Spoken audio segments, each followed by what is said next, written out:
Spider-Man? You know, that's funny. I get that a lot. Hey. He took a bagel! Newsflash! If you haven't watched Into the Spider-Verse yet, you might be the last version of yourself in all the parallel dimensions who hasn't done so. Spoiler alert! For today, we are going to pay close attention to both big and small details of Into the Spider-Verse and find out what makes this animation feature so unique and loved both by hardcore Spider-Man fans and people who just got acquainted with this hero. Besides, we might have just figured out the main reason why you could watch this comic book movie over and over again. Big details. Visuals. The visuals are literally the first thing that catch your eye here. Superhero movies, animated or not, usually try to achieve the highest level of visual realism, using CGI and aiming for fluid, smooth animation. The reasons behind the choice of such a style are obvious. The creators of the comic movie universes want to bring superheroes into our reality, thus making them more believable and relatable for us all. Into the Spider-Verse reaches the same goal through entirely different means. Here, you get the feeling of a comic book coming to life. And no wonder. The purpose behind the artist's design was to show the audience the world of comics from inside. For example, they used dots and hatchwork to depict light and shadow, a classic comic technique called half-toning. The motion is indicated by lines and smeared colors, the sounds are visually illustrated, thoughts and words appear on screen in bubbles, and the animation itself looks artificially edgy, thanks to the animators, who decided to cut the quantity of frames per second by half. Moreover, each version of Spider-Man that enters the scene introduces the style of his own universe and changes the atmosphere around themselves. From the grim black and white palette of Spider-Man Noir, who fights Nazis in his own dimension and looks a bit like Rorschach placed in Sin City, to the anime style of Penny Parker, the futuristic version of Spider-Man with her spider suit, to Peter Porker, who looks like he jumped straight out of Looney Tunes, and the nostalgically simple comic book style of Spider-Man from the 60s in the post-credits scene. Characters. All characters of Into the Spider-Verse that are more or less essential to the plot have a distinctive personality and/or backstory. Every minor character, even when appearing for a brief moment, looks impressive enough to make you either like or Google him. Let's take a look at the heroes and villains who got the most time in the spotlight. Heroes. Miles Morales, the main protagonist of the movie, who is refreshing in so many ways. First, his name is not Peter Parker, although he is just as much of a nerd. Second, he is the first Spider-Man we see on screen with both parents alive.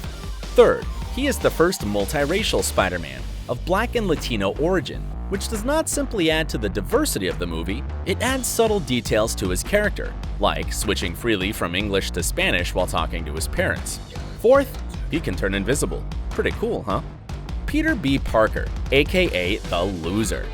He is in his late 30s. He came to Morales' dimension from Earth 616, and in this movie, Peter becomes Miles' mentor, even though he had stopped being a decent superhero in his own world for several years already. This character depicts a relatively rare topic in superhero comics or movies, a superhero's gradual decline that comes after ages of fighting evil. Spider-Gwen, who also goes by the nicknames Spider-Woman and Ghost Spider in her universe. Her character brings neon lights, confidence, and a bitter feeling of loneliness to the scene. In her own universe, Peter Parker died in Gwen's arms, and she blames herself for that and has been trying to avoid close friendships ever since. However, she is one of the most determined and self-collected spider people in the movie. Villains. Wilson Fisk, aka Kingpin, the main antagonist of the movie, who caused the clash of parallel universes by building a particle accelerator and killed Peter Parker in Miles Morales' universe. In the comics, it was Green Goblin who did that. Kingpin looks just as menacing and powerful as in the comics and in the Daredevil series, and he has got a solid motivation behind his actions that make us involuntarily sympathize with him. By messing with parallel universes, he tries to get his deceased wife and son back. At least, he was luckier in the comic books. Olivia Doc Ock Octavius. A big pleasant surprise this one. The creators of the movie managed to keep her a secret until the release, and it totally paid off. It's not just about Olivia Octavius being a truly badass female villain. At the beginning, she looks like a nerdy, friendly scientist, innocent and even seemingly fangirling for Spider-Man when he appears in her office, which makes her swift transformation to Doc Ock even more impressive. Though there is some foreshadowing within the movie, a tentacle lying on Olivia's office desk, the shape of her glasses, and even the last number of the password on her computer is 8. Prowler. Aaron Davis, who had his brief appearance in Marvel's Spider-Man Homecoming, is the most controversial villain of the movie. You could name him Miles Morales' version of Uncle Ben, just with an even grimmer, darker twist to the whole story. On the one hand, we see him as Miles' favorite uncle, more of an awesome older friend than just a relative. On the other hand, we see him as the deadly, menacing Prowler, a villain who works for Kingpin and intends to kill off the new Spider-Man, even though he realizes that there is a kid behind the mask. Well, until he realizes it's Miles. Another big thing that makes Into the Spider-Verse so special is its plot. When it comes to massive crossovers and multiverses, it's the plot that often suffers. There are either too many characters to remember and develop, or the story itself is unbalanced. Some parts are way too intense, while the other ones feel empty and boring. The creators of Into the Spider-Verse found a perfect balance, mixing action, drama, humor, and the background stories of the characters, so that it's impossible to take your eyes off the screen until the very end. The introduction of each Spider-Person story is also pretty inventive. Every time the hero or heroine speaks of his/her story, they introduce their comic book series to the audience. But it's not just the visuals, characters, and plot that can make you watch Into the Spider-Verse over and over. It's the small details that you might want to go looking for. Oh! Okay, relax your fingers. We don't have time. Just let go. Be in the moment. I am in the moment. It's a terrible moment. Here are some fun ones. The indicators of parallel universes. Miles Morales' dimension is not Earth 616, and it's not our world, which is shown through the tiniest of details. Coca-Soda instead of Coca-Cola, From Dusk Till Dawn as a mix of From Dusk Till Dawn and Shaun of the Dead, Planet Inglewood instead of Planet Hollywood. The devil is in the details. The costumes in the Spider Cave. This one is mostly for the comic book fans. Most of them are references to other Spider-Man versions and time periods in the comics, and a recent PS4 game. Aunt May and Olivia Octavius' implied friendship. When Peter B. Parker finds out about Olivia Octavius, he asks her whether her friends call her Doc Ock.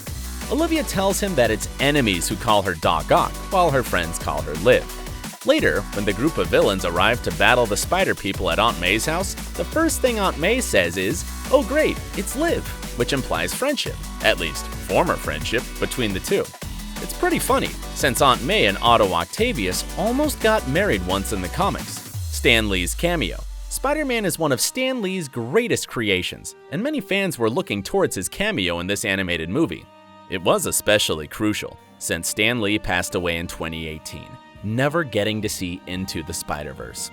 Though this whole movie on its own could be considered one big tribute, Stan Lee's appearance was crucial to the plot, since he played the role of the store owner who gives Miles Morales his first Spider-Man costume after the original Spider-Man of his universe dies.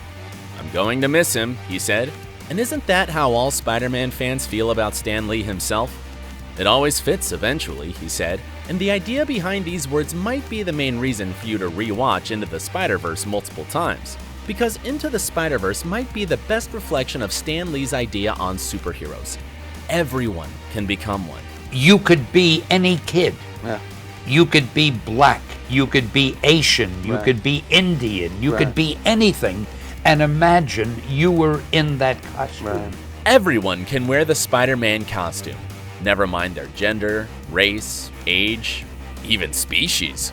And we all need this belief, this promise of our own capability to be the superheroes we adore. What about you? Do you think you have it in you to be the hero behind the mask?